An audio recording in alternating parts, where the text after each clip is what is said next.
So sinus பொறுத்த வரைக்கும் அவங்களுக்கு அந்த முகத்தை சுற்றி சைனஸஸ் பார்த்திங்கன்னா ஒரு காற்றுள்ள அறைகள் மூக்குக்கு பக்கத்துலேயும் கண்ணுக்கு கீழேயும் கண்ணுக்கு நடுப்பு ரெண்டு கண்களுக்கு நடுப்புறையும் கண்களுக்கு பின்னாடியும் உள்ள சைனஸஸ் அதனால் ஒவ்வொன்றுக்கும் ஒரு நேம் இருக்குது. இதில் வர வலிகள் பார்த்திங்கன்னா இதர் கண்ணுக்கு கீழே ஒரு வலியாக இருக்கலாம், தொட்டாலே இந்த இடத்துல தொட்டாலே அவங்களுக்கு வலிக்கலாம். அண்டு சப்போஸ் நான் கண்களுக்கு பின்னாடி உள்ள சைனஸில் வந்து அவங்களுக்கு தலைவலி பின்னாடி கூட வரலாம். சில சமயம் அந்த சைனஸ் ப்ராப்ளம் ரொம்ப அதிகமாக இருக்கப்போ அவங்க விஷனில் கூட ப்ராப்ளம் வரக்கூடிய சான்சஸ் இருக்குது, பக்கத்தில் உள்ள ப்ரெஷர்னால் எஃபெக்ட்னால.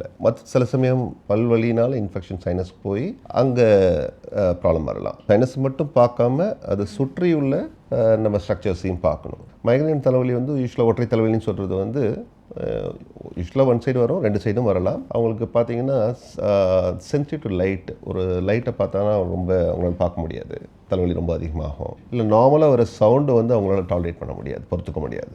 நார்மலாக பேசிக்கிறது கூட அவங்களுக்கு ஒரு இரிட்டபிளாக இருக்கும், ஒரு நாசியா இல்லை வாமிட்டிங் வரும். தலைவலி வரத்துக்கு முன்னாடியே தலைவலி வரப்போகிற ஒரு அறிகுறி தெரியலாம், அதுக்கு ஆரான்னு சொல்லுவோம். இதெல்லாம் மைக்ரைன் பொறுத்த வரைக்கும். இது மாதிரி என்ன ட்ரிகர்னால் வருதுங்கிறதும் அவங்க அசஸ் பண்ணி அதுக்கு தேவையான ட்ரீட்மெண்ட் எடுத்துக்கலாம்.